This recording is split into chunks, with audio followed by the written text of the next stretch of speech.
열왕기상 8장 37절에서 43절 말씀입니다.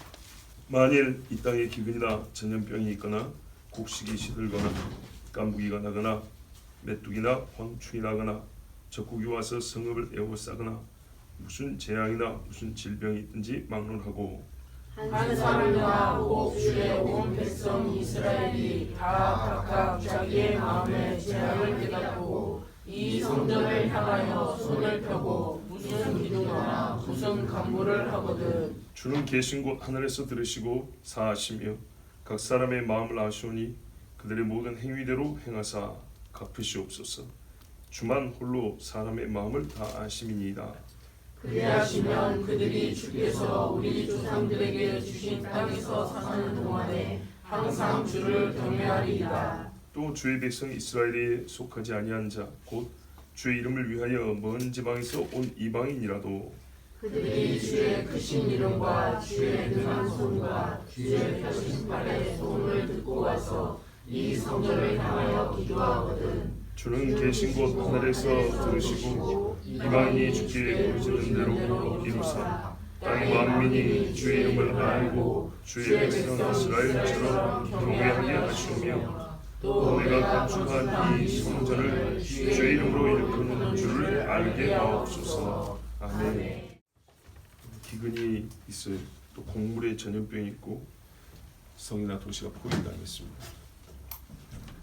그러면 어떻게 무슨 일이 일어나냐 하면 굶어 죽고 맞아 죽고 병 걸려 죽고 사람이 죽는 큰 세 가지 재앙이 다 한꺼번에 있는 겁니다. 이런 시기에 무엇을 하면 되냐 하면 하나님 앞에 손을 펴고 기도를 하는 것이라고 성경은 말하고 있습니다. 그렇다면 이보다 덜한 경우들, 그러니까 굶어 죽고 맞아 죽고 병 걸려 죽고 이런 경우에도 하나님께 기도하면 하나님이 들어주시고 문제를 해결해 주시고 살려주신다면 이보다 덜한 경우에는 능히 해주시고도 남지 않겠습니까? 그래서 어떤 사람이 와서 기도합니다. 38절에 보시면 하나님 계신 곳에 와가지고 마음에 재앙을 깨닫고 이 고통의 원인이 내 마음에 있구나 라고 깨닫고 그냥 기도하면이 아닙니다. 무슨 자판기에 동전 넣으면 커피 나와야 되는 그런 게 아니고요. 기계적인 게 아닙니다. 기도응답은 마음의 재앙을 깨닫고 생각에 달렸다 그런 것도 아니고요. 내 마음에서 시작된 불신, 불순종이 이 죽음을 야기했구나. 나 때문이구나. 주님 앞에 이렇게 시인한다면 사람은 밋밋하게 와가지고 무덤덤하게 와서 하나님 앞에 얼굴만 보고 갈 수는 없겠죠. 이 빛을 향하여 행위도 매우 구체적입니다. 손을 펴고 기도와 간구를 한다 그랬어요. 만약에요, 늘 있는 일이에요. 늘 있는 일이에요. 늘 엄마가 시장 보러 갔어요. 딸한테 차 좀 몰고 오라 그랬어요. 늘 하던 거예요. 근데 오늘 하필 그 차로 사고 나서 딸이 죽어버렸어요. 엄마가 그 사망에 책임이 있나요? 늘 하던 일이고 별일 없었어요. 근데 그 한 번의 사고로 죽어버리면 내가 딸을 죽였다고 평생 한을 품고 살 거예요. 그러겠죠. 예. 내가 택시 타고 가면 될 것을.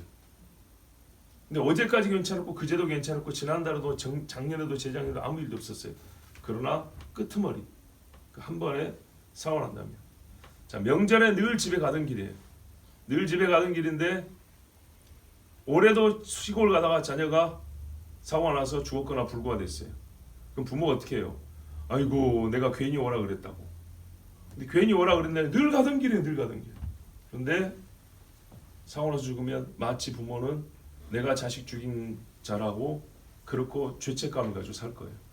사실 죄가 아니기 때문에 깜빡하지도 않습니다. 그런데 마음은 내가 자식을 죽였다고 할 거예요. 자, 그렇다면 보세요. 자신의 마음의 재앙을 깨닫고 우리가 여러 가지 불행한 일과 고통에 마치 그와 같이 그 정도로 느끼란 걸 알지만 그와 같이 나 때문이구나 라고 가슴을 칠 수 있어야 합니다. 그런 통감, 고통의 느낌을 같이 갖고 있지 않으면 손을 누가 펴겠어요? 뭐 친구들이 이끌다 죽은 건데 내가 뭘 하고 기도해, 이런 마음이란 말이죠. 뭐 간구하겠어요? 어느 지역에는 홍수가 났다는데 어느 지역에는 가뭄으로 죽는다는데 뭐 그거야 그 사람들 문제지, 나는 먹고 사는데 아무 지장 없는데. 자, 그럼 될까요? 자식이 죽어버렸으면 명절 해놓은 음식을 누가 먹겠습니까? 다 쉬어 없어져 버리지. 이거 먹도 못해요. 꼭 그 정도로 책임감을 가지는 건 아니지만 성경에 있는 요 보세요. 어떤 사람이나 백성들이 와서 하나님 앞에 손을 펴고 간구를 한다 그랬어요. 성전을 향하여. 무덤덤한 마음으로는 절대 이렇게 못합니다. 근데 하나님이 이 행위를 요구한다는 말은 어떻게 해요? 정말 나의 죄로구나, 내 마음에서 시작된 죄 때문이구나 라고 그렇게 하나님 앞에 고백하는, 시인하는 양심의 소리가 먼저 있어야 된다는 얘기입니다. 이것이 대재앙을 멈출 수 있는 조건입니다. 정말 이렇게 최악의 상황에도 이렇게 대응하는 민족이라면, 지난 코로나에도 이 나라 이 백성이 정말 이렇게 다 했다면 생각보다 빨리 끝났을 것입니다.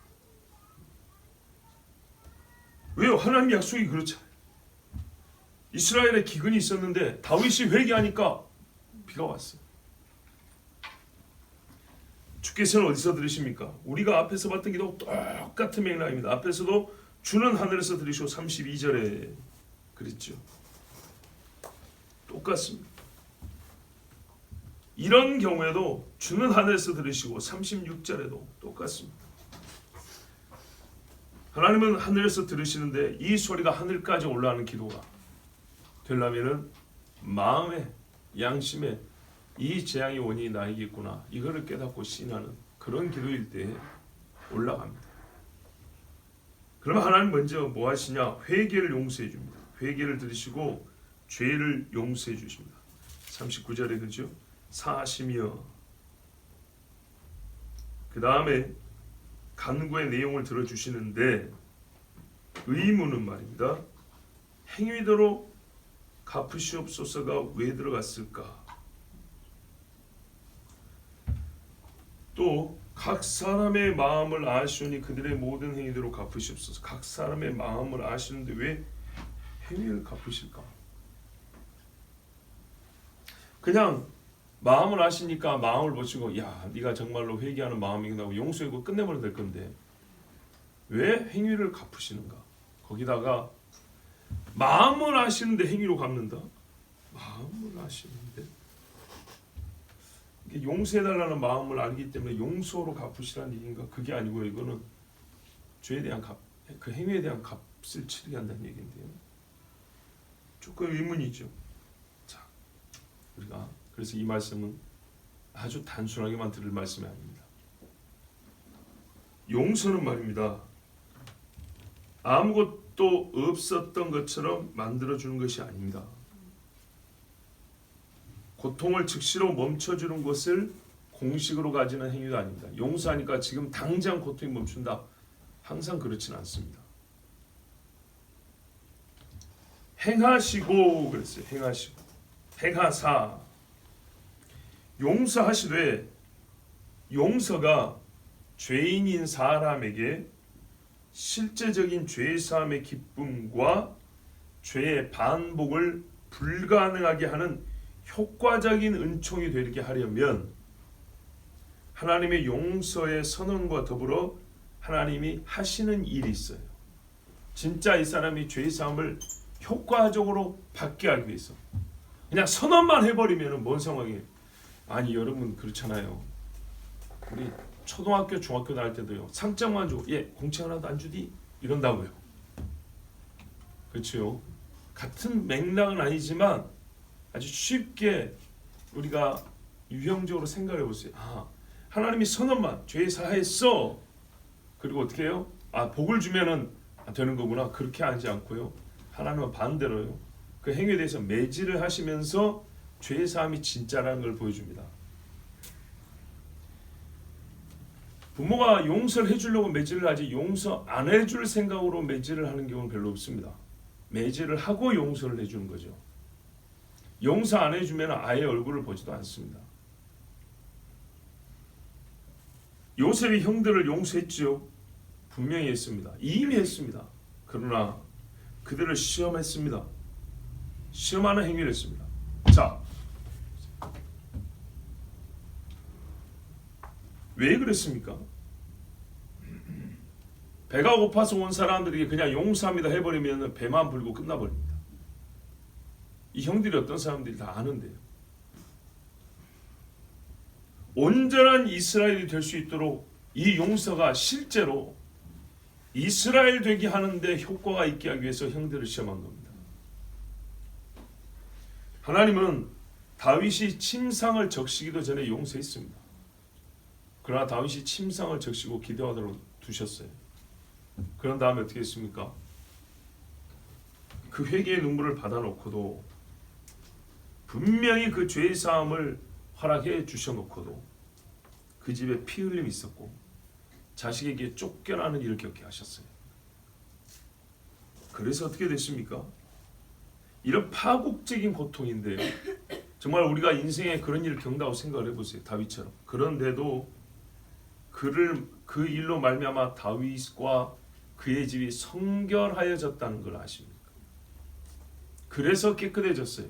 안 그랬으면 암논과 압살롬 같은 애가 함께 있는 데서 솔로몬이 왕이 못 됐거나 왕이 되어도 같이 있으면서 성전을 어떻게 지었을까요? 성전 짓기에 합당한 집이 되게 하시는데 다윗의 피눈물을 하나님 쓰셨어요. 각 사람의 마음을 아시오니 각 사람에게 그 행위대로 갚으시옵소서. 이는 주만 홀로 사람의 마음을 다 아십니다. 그러므로 솔로몬의 기도는 극히 옳은 말입니다. 용서하시되 매를 때린다고 할 때 모순이라고 여기는 사람은 죄에 대한 진지한 인식이 부족한 사람이거나 큰 죄에 대한 용서, 나라와 집을, 이 앞에 상황이 어떤 상황인가 봐보세요. 나라와 집을 멸망하게 이를 정도의 큰 죄에 대한 회개를 해본 적이 없는 사람입니다.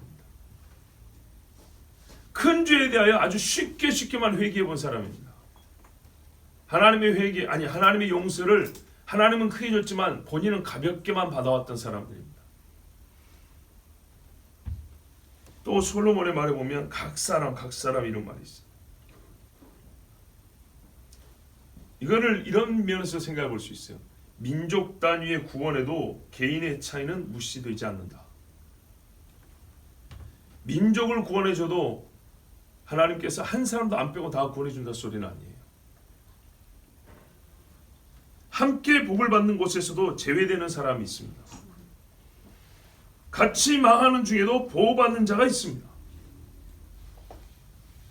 광야에서 우리는 이미 확인을 했습니다. 히스기야가 6월절 지키자에도 거기서 빠진 사람이 있고요. 에스라 느헤미야가 고향으로 돌아가자 하나님이 세상에 돌아가게 해주는데도 싫다는 사람들이 있습니다. 어떻게 하겠습니까? 마지막 날에도 이스라엘과 그리스도인들에게 하나님의 약속이 그렇습니다. 다 많은 것 같아도 남은 자가 있으리라. 또 어떤 이들은요, 다 구원받는 것 같아도 그 중에 죽는 자가 있으리라. 그래서 이와 같은 개인의 차이를 하나님께서 그대로 보게 하시면서 전체로 볼 때는 하나님은 항상 회개하는 자를 구원하시는구나. 이 민족이 회개하면 민족을 구원하시고 집이 회개하면 집을 구원하시는구나를 우리에게 확인시켜 주십니다. 자, 그리하면 어떻게 되냐? 이게 기도의 2차 목적이자 더 큰 목적입니다. 왜 이런 재앙이 왔냐 하면 하나님을 두려워함이 상실되었기 때문에, 버렸기 때문입니다. 그래서요, 기도를 바로 하게 되면 하나님 두려워함을 갖게 됩니다. 시간적으로 보면 재앙 때문에 두려워서 기도하는 자가 있고요, 기도하다 보니까 두려움을 깨닫는 자도 있고요, 기도 끝난 다음에 하나님이 응답하시는 보고 두려워하는 자도 있어요. 어찌됐건 간에 기도와 여호와를 두려움이라는 것은 바르게 기도한 자들에게 최종적으로 주어지는 또 하나의 복입니다. 그래서 기도 이후에 기도까지 온 사람은 그 이후에 하나님을 멸시하거나 경시하는 삶을 살지 않냐고 기도할수록 매를 맞고 죄를 용서받을수록 정말 하나님 앞에 충성되게 순전하게 하나님의 사랑과 두려움이 균형 있게 그렇게 살아갑니다. 다윗의 말년도 야곱의 말년도 아브라함의 말년도 다 그랬습니다. 또 하나의 기도 제목이 있습니다. 외국인이 주의 이름을 위하여 이곳에 왔다면, 자, 이 기도는 참 또 특별한데요. 보통의 이스라엘 사람들이 생각하지 않는 범주의 기도 제목입니다. 우리가 보통 기도할 때 하나님 혹시 방글라데시 사람이 우리 교회에 온다면 누가 이렇게 기도하겠습니까? 이거보다 더 이상한 것이 이스라엘에 있어서 이방입니다. 그것도 성전 봉헌하는 날, 다른 날 개인 기도로 그렇게 하면 괜찮은데 우리 민족 소위 요즘 말로 국뽕에 차 있는 날, 대단한 이스라엘 하나님 여호와 뭐 이 소리로 하루 종일 불러도 정말 뭐 지루하지 않은, 하필 이런 날 이방인이 왜 나온 거예요? 이방인이. 그래서 지혜자의 기도라는 거예요. 그렇죠? 보통의 사람은 이런 거 생각도 안 해요. 민족주의적 열광에 빠져 있는 시간에 이방인이라, 여러분 우리도요, 우리에게 어울리지 않는 기도에 대해서 거꾸로 보세요. 이방인 우리가 이스라엘 위하여 기도합시다 할 때 잘 기도 안 되죠. 그죠? 이스라엘 입장에서는 더 안 돼요. 더. 근데 이스라엘 사람 중에 극동의 아시아 사람들을 위하여 기도하는 사람이 있으면요, 정말 이건 기적 같은 일이고요. 그러나 그리스도를 아는 사람이라면 이게 이제 다 돼야 돼요. 왜? 온 땅과 열방 중에서, 사실 구약 사람들도 그렇게 해야 되는 거예요. 예. 내가 온 열방 가운데서 높임을 받으리라 하나님 그랬으니까 그렇게 기도할 수 있어야 돼요. 개인 기도 때나 혹은 우리 합심 기도할 때 우크라이나가, 여러분 우크라이나가 뭐 나라는 멀지만은요 똑같은 사람 사는 곳입니다. 러시아도 똑같이 죽어, 총 맞으면 다 죽는 똑같은 사람들입니다. 얼마나 많은 사람이 죽었는지 아십니까? 우리 초등학교 1학년, 2학년 다닐 때 학교에서 숙제를 내주는데 보통 국어책에 보면 어떤 내용들이냐면 옛날 6.25 전쟁 이야기 내용이 있어요. 2000년대 국어책에도 그런 내용이 있나요? 저희 다닐 때 국어책에 6.25 이야기가 많이 나왔어요. 그리고 학교 도서관에 뭐 촌이니까 도서관이 따로 없고 그냥 교실이 도서관이에요. 책을 뺑 둘러놨어요. 3면으로 앞에 칠판 빼고 나머지 책을 다 쌓아놨어요. 그래서 그 교실이 도서관. 이제 그렇게 학급을 배당받는 경우가 있겠죠. 네. 그래서 배당받은 경우에는 고맙게도 책을 많이 볼 수 있게 되는데 6.25 전쟁 이야기도 많이 봤습니다. 초등학교 1학년 때 선생님이 숙제를 내줘요. 거기 중에 이제 전과라고 있잖아요. 옛날 전과 보면 6.25 때 군인 사망자 수가 나오는데 몇만 명, 몇십만 명 이렇게 나온다고요. 제가 기억이 맞는지 모르겠어요. 하도 오래된 이야기라. 하지만 제 기억으로 3년이 넘도록 싸우는 중에 한국군 군인이 30몇만 명 죽었다. 이렇게 제가 지금 기억하고 있는데요. 그러면 지금은 저기는 1년 조금 넘었는데 얼마 죽은지 아세요? 10몇만 명씩, 거의 우리 6.25 전쟁 때 반이 죽었어요. 반이. 기간은 3분의 1밖에 안 되는데 굉장히 많이 죽었죠. 우리는 아닙니다. 하여튼 그런 걸 생각하면 우리가 남의 나라지만은 기도할 이유가 충분한 겁니다. 자, 어울리지 않는 기도의 대상, 내가 별로 익숙하고 좋아하지 않는 기도 제목, 솔로몬이 기도한 것은 이스라엘 사람들에게 훨씬 더 그렇게 들렸어요. 그러나 이스라엘 사람들은 왕이 하는 기도를 옳다고 이제 배워야 되는 겁니다. 이게 바로 하나님이 감동하게 하사 한 기도니까요. 그 사람들이 뭘 하냐? 주의 크신 이름을, 주의 능한 손, 주의 펴신 팔의 소문을 듣고 와서 이 성전에 기도하면, 이 사람들이요 소문을 들었다는 거예요. 소문 듣기 어떻게 해요? 우리도 이스라엘로 가자 했다는 거예요. 대단하지 않습니까? 이 사람들 입장에서는 또 이거는 강력한 믿음의 표죠. 룻이 베들레헴에 온 것이 믿음의 표 아닙니까? 라합이 정탐꾼을 숨겨준 게 믿음의 표란 말이에요. 동방박사가 유대인의 왕이 났다고 세상에, 자기는 더 큰 나라면서 이미 로마의 속국처럼 살고 있는 나라에 그 조그만 땅에 있는 사람들에게 왕이 났다고, 자기하고 뭔 상관이라고 동방에서 선물을 가지고 예수님 만나러 왔어요. 자, 이런 경우, 이 정도의 마음이라면 하나님께서 또 역시 하늘에서 들으시고 유대인하고 똑같이 들어달라는 거예요. 이 사람들이 와서 뭐예요? 이 절을 향하여 기도하면 행위가 유대인하고 똑같잖아요. 그러니까 먼 곳에서 야, 하나님이 이런 분이 한다, 여호와는 이름을 들었어요. 지식을 얻었어요. 그 하나님이 행하신 기적을 또 들었어요.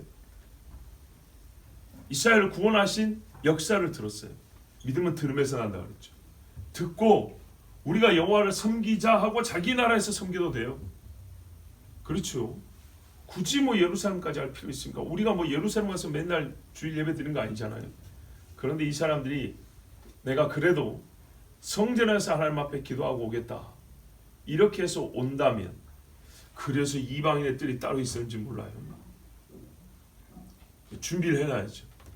그렇게 와서 기도한다면 하나님은 이스라엘 사람들과 똑같이 하늘에서 들어주시고 그 이방인이 주께 부르짖는 대로 다 행해 주시옵소서 하고 기도했어요.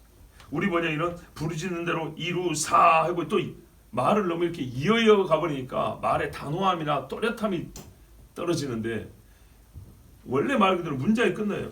그 사람이 주께 부르짖는 대로 다 행하여 주시옵소서 하고 딱 끝난. 그리하면 어떻게 됩니까? 땅의 모든 백성이 주의 이름을 알고 이스라엘이 하는 것처럼 여호와를 경외하게 하시옵소서. 여호와를 경외하게 될 것이다, 이런 말이죠. 또 내가 건축한 이 성전을 주의 이름을 일컫는 줄 알게 하옵소서. 이 세 가지 일이 이루어지기를 당연히 또 이루어질 거라고 믿고 있습니다. 첫 번째 뭐죠? 이스라엘이 하는 것처럼 주의 이름을 알게 해주시고 주를 두려워하게 해주시고 이 성전이 주의 이름으로 불리는 줄을 알게 하옵소서. 이게 이제 솔로몬의 기도에 아주 이거 광범위한 넓은 스케줄, 이게 본질적인 목적입니다. 여호와의 이름을 아는 것, 여호와 세 글자가 아니라 성경에 기록된 하나님을 아는 것입니다.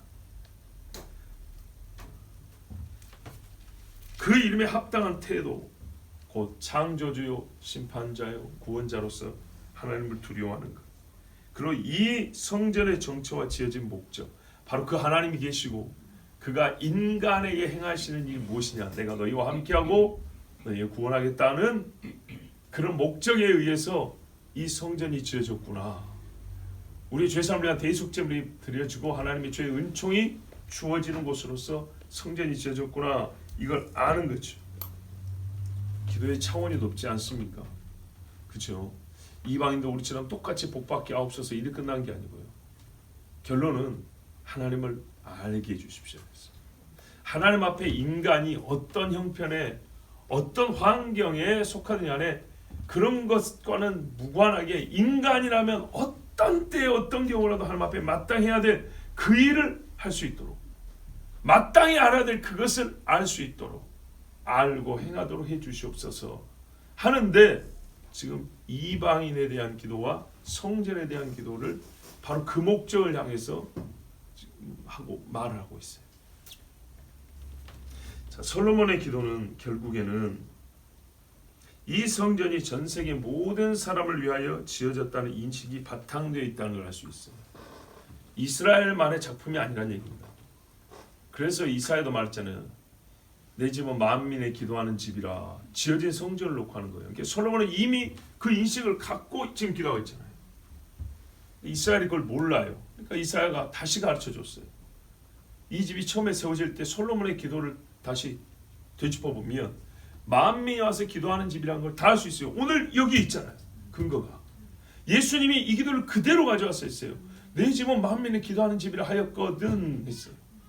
집 이방인이 와서 제물을 바치거든 할 수 있죠. 제물 바칠 수 있죠. 근데 그렇게 말하지 않고 이방인이 와서 기도하거든 이렇게 했어요. 기도가 본질이라는 겁니다. 그래서 왜 그 기도를 하냐? 하나님을 알기 때문에. 무엇을 위하여? 여호와를 경외하게 하려. 나뿐만 아니라 기도하는 나뿐만 아니라 수많은 이 땅의 사람들이 여호와를 경외하게 하려고. 이게 기도하는 목적입니다. 이방인이 뭐하러 여기까지 오겠어요? 개인의 열심도 있지만은 집에 있는 사람들. 여러분 우리도 그러잖아요. 나 혼자 예배하러 왔어요. 뭐 내가 하나님께 예배는 하지만은 우리의 기도는 어디까지 퍼져 나갑니까? 집에서 저 누워 있는 나의 식구들. 이렇게 기도가 퍼져 나가죠. 이상한 기도인가요? 아니죠. 합당하고 마땅한 기도죠. 자, 마치 그리스도는 이스라엘의 보통 사람의 인식과 달리 세상 모든 사람의 구원자로 오신 것과 같이 성전은 전 세계 사람들을 다스리는 여호와의 보호자로서 주어졌다는 것을 알고 기도한 것입니다. 이 당대로서는요 파격적인 기도입니다. 이스라엘 사람 중에 이런 인식을 갖고 하는 오늘 모르는 사람 거의 없습니다. 하지만 지혜로운 솔로몬은 성령의 감동과 계시를 따라서 깨닫게 됐고 그대로 기도하였습니다. 다만 한 가지 조건이 기도말에 포함되어 있습니다. 이렇게 되기 위한 조건, 먼저 성전을 짓고 기도하는 자로서 우리가 해야 할 일, 주의 백성 이스라엘처럼. 그래서 하다가 빠졌죠. 주의 백성 이스라엘이 하는 것처럼, 주의 백성 이스라엘이 옷 입은 것처럼이 아니고요, 그들이 하는 것처럼. 세 가지. 여호와를 알고 두려워하고 성전이 무엇인지 알게 하옵소서. 이스라엘이 하는 것처럼. 이스라엘이 이제 통합적으로 오늘 지금 예배하고 있으니까 예배자로 할게요. 이스라엘이 지금과 같은 예배자로 계속 남아 있는 것이 이방인이 이전에 와서 예배할 수 있는 조건입니다. 이스라엘이 하나님 아는 지식을 버리고 여호와를 두려워하지 아니하면 세상 어느 나라도 하나님을 알지 못합니다. 전도되던데 그런 식으로 말씀하지 마시고 바르게 알아야 될 하나님이 있어서 삐뚤어진다고요. 많이 삐뚤어진다고. 쉽게 말하면은 원료가 여기잖아요. 원조가 여기잖아요. 원조가 삭갈이 넣기 시작하면은 아리들은 별거 다 넣어버립니다. 이스라엘이 두려워하는 만큼 하나님을 두려워할 것입니다. 만약에 이스라엘이 하나님을 정말 두려워하면서 경외하는 족속으로 지난 2000년 동안, 아니 3000년 동안 남아 있었다면, 때때로 그런 것이 아니라 계속 그랬다면 바벨론의 포로로 끌려가지도 않았을 것이고, 혹 율법이 전해지는 나라에서도 그것을 훨씬 더 귀하게 여겼을 겁니다. 만일 이스라엘이 자기들의 하나님을 온전히 섬기는 역사로 이어져 왔다면 수많은 라합과 같은 여자들, 이방인들이 지금보다 더 많이 이스라엘로 들어가기를, 하나님 배우기를 더 구했을 것입니다.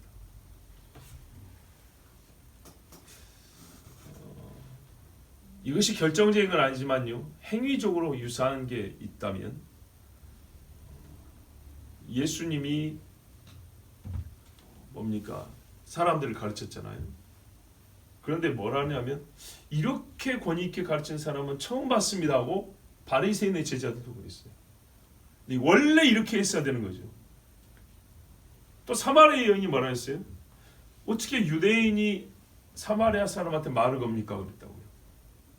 원래는요, 그렇게 따지지 않고 말을 거는 게 맞죠. 왜요? 사마리아에게는 유대인들이 복음을 안 줬어요. 그래서 사마리아 사람은 자기들 나름대로 모세오경을 갖고 있었다고요. 자기들 나름대로. 그러니까 하나님을 같이 믿는다 하지만 유대인을 믿는 것과 사마리아 사람 믿는 게 달랐다고요.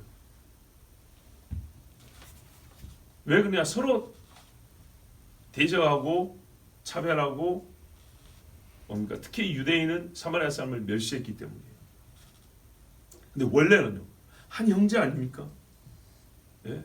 혼혈됐다 하지만 한 형제라고요. 자기들은 혼혈 안 됐나요? 페르시아에서 돌아온 사람들은 혼혈 안 됐나요? 엄밀히 보면 혼혈 엄청 많이 됐죠. 예? 우리가 이사야에 보면 스불론 땅과 납달리 땅이라고 하는데, 스불론과 납달리가 왜 흑암의 안전 도시입니까? 갈릴리 그 바다 근처에 있어가지고 북쪽에 군대가 들어올 때마다 거기를 지나쳐온단 말이에요. 수천 년 동안 지나쳐온단 말이에요. 그러면요, 군인들이 지나치는데 거기가 혼혈됐을까 안 됐을까요? 되고도 남죠. 그러니까 예수님 오실 때 이미 사마리아처럼 이방의 갈릴리라고 이방자를 붙여서 이름을 불렀어요. 저것들이 이방 사람 같다고. 근데 거기서 메시아가 나왔다는데 그 땅에 나사렛이라는 데서 메시아 나왔다는데 누가 믿겠냐고요. 자, 그런데 유독 사마리아 사람만 더욱 차별을 했어요. 따지고 보면 별반 다를 거 없는데. 다니엘의 그러니까는 원래 이스라엘 사람의 형제를 서로 우애 있게 하고 사랑하고 같은 형제로서 대하는 그런 마음을 갖고 있는 게 맞았는데 그러지 않았던 거예요. 그런데 원래 본래대로 해주니까 깜짝깜짝 놀란 거죠. 다니엘의 성전을 향한 기도를 보십시오. 이스라엘이 하는 것처럼. 다니엘이 성전을 향해서 기도하니까 다리오 왕이 감동을 하죠. 다리오 왕이 다니엘을 사랑하고 나중에 뭐라 합니까? 다니엘의 하나님을 섬기고 그렇지 않으면 다 죽여버린다고 조서를 내립니다. 이스라엘이 하는 것처럼. 에스더와 모르드게가 주를 두려함으로 뿌린 씨로 유다인 된 이방인이 많았다 그랬어요. 이스라엘이 하는 것처럼. 다음 세대인 에스라 느헤미야는 본토와 성전이 있는 예루살렘을 삼하고 돌아갔어요. 태어나지도 않은 곳인데 거기 돌아갈 열심을 가지게 됐어요. 왜요? 조상 에스더와 모르드게 그 시대 사람들이 한 것처럼, 다니엘이 한 것처럼,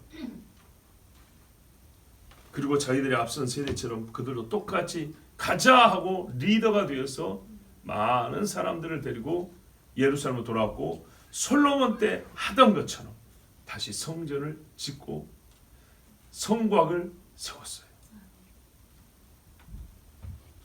그리고 우리가 이 성경을 읽고 우리가 지금 이방이지 않습니까?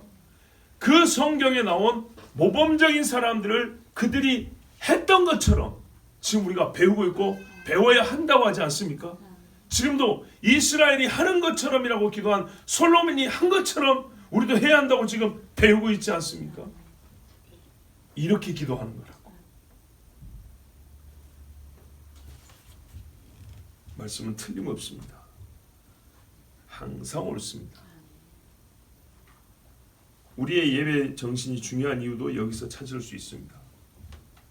처음 예배하는 자는 모르는 것 투성입니다. 처음 교훈 자는 모릅니다. 문 열자마자 예수님의 얼굴이 보이는 게 아니기 때문에 그는 먼저 예배하는 사람이 하는 것처럼 예수를 믿게 되어 있습니다. 예배 형식이 아니고요. 첫 번째 예배자의 정신을 보고 배웁니다. 우리가 예배하는 하나님이 어떤 분인가를 하나님이 직접 눈을 열면은 자막으로 보여주는 게 아니라 예배하는 우리를 통해서 보여줍니다. 아, 우리는 이런 하나님을 예배하는구나 하고. 교회와 예배당이 무엇을 하는 곳인지를 배웁니다. 뭘 보고요? 예배하는 모습 보고 배웁니다. 우리가 뭐 대청소도 하지만 이거 1년에 한 번 하는 거고요. 새 가족이 토요일마다 청소하러 안 나옵니다. 잘 봐보세요. 새 가족이 제일 많이 보는 건요, 예배하는 겁니다. 그리고 몇 달이 지나야 무슨 소모임이라든지 뭐 옛날 같으면 구역 예배라든지 얼마가 지나서 교인들이 헌금하는 걸 보고 저도 헌금하고 싶은데 이런 말하는 게 보통 그렇습니다. 뭐 어떤 분은 올 때부터 뭐 병고침을 받고 그냥 감사만 오는 사람도 있지만 대개 보세요. 대개 어떻게 하는가. 그리고 한 1년쯤 다니면 나도 청소 안 하고 되게 좀 미안해서 저도 청소 좀 같이 할까요? 보통 이렇게 나오는 겁니다. 제일 많이 보는 게 뭐예요? 최소 일주일에 한 번 예배. 어떤 새신자는 2번, 3번. 예배를 먼저 드리고 예배자를 먼저 봅니다. 그래서 예배를 배우게 되는데요. 이 예배 배우는 것이 틀어져 버리면 신앙생활이 처음부터 삐딱하게 나갑니다.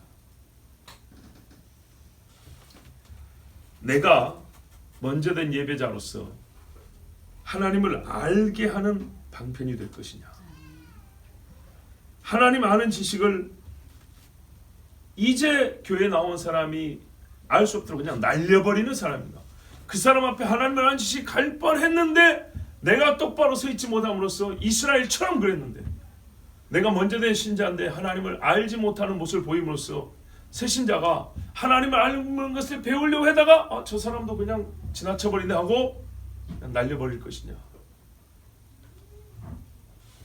이스라엘이 하나님의 성전에서 예배함으로 열방이 주 앞에 나옵니다. 그것처럼 우리가 하나님 앞에 엎드림으로 많은 죄인이 주의 처소 하늘에 이르게 됩니다. 그러면 우리가 여러 가지에서 본래 이스라엘이 해야 됐던 것처럼, 본래 처음 신자들이 한 것처럼 해야겠지만, 우리도 왜 그들에게서 지금 배웠으니까요, 그들해야 되겠지만, 그 중에 세 가지를 꼽자면 기도에 따라서 하나님 아는 지식, 성삼일체 하나님에 대하여 아는 것, 그리고 주를 두려워하고, 알게 되면 응당 두려워하게 돼 있어요. 그러면 행동 거지는 바로 따라오게 돼 있어요. 마음의 두려움에 따라 각 사람의 마음을 아시오니 그 마음대로 나오게 돼 있어요. 그리고 그래서 성전에 나옴, 그래서 하나님 앞에 예배함, 이 세 가지가 하나 되면 이방 사람들이 이스라엘 사람들을 보고, 야, 우리도 그 성전에 와서 하나님을 두려워하는 마음을 가지고 주를 경외하며 주의 말씀을 듣자라는 말 아닙니다. 그래서 이사야 나오죠. 오라 우리가, 주의 말씀은 예루살렘에서. 최종 단계를 보세요. 주님이 이 땅에 오셔가지고 뭐 하십니까? 새 예루살렘 성전에서 천년을 다스릴 때 이방 사람들이 재물을 가지고 예루살렘으로 들어와 절기를 지킨다, 이렇게 돼 있어요. 그러니까 솔로몬의 기도는 신학적으로 말하면 종말론적 비전을 가졌네, 그런데 이게 아니고 우리의 일반 용어로 아주 쉽게 말하면 이게 하나님의 뜻이에요. 뜻. 성전을 지어서 하나님이 사람으로 하게 하신 일이 무엇이냐 하면 바로 여기서 하나님 아는 지식을 배울 것이며 주를 경외하고 예배하고 기도하게 하는 것, 이게 하나님의 뜻이었어요. 그것을 알고 솔로몬은 기도했고, 그 일에 우리가 먼저 성전을 짓고 예배자가 되었다면 하나님의 뜻이 온 열방이 그렇게 하는 것이기 때문에, 주여 우리가 어떤 사명을 갖고 있는지, 지금 듣는 사람 유대인들이잖아요, 이스라엘 사람들이잖아요. 우리가 하는 것처럼, 지금이 하는 것처럼 요대로만 하면 되는 거예요. 이대로. 이와 같이 열방이 주님 앞에 오게 하옵소서, 그리 기도했던 겁니다.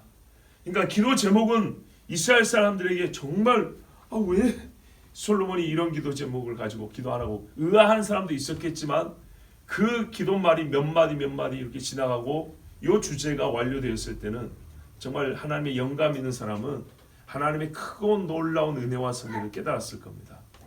그 기도의 응답이 오늘 지금 나한테 이루어진 것이고, 우리가 이 기도를 역시 또한 배웠다면 똑같은 기도를 해야 하고, 우리 역시 이스라엘이 행한 것처럼에 해당하여 내가 행한 것처럼 주님, 처음 주님 앞에 나온 사람들, 아니 죄 가운데 있었던 사람들이 내가 주님 앞에 행한 것처럼 주를 알고 경외하고 또한 기도하게 주의 성전을 향하여 손을 들 수 있도록 주의 인도하여 주시옵소서.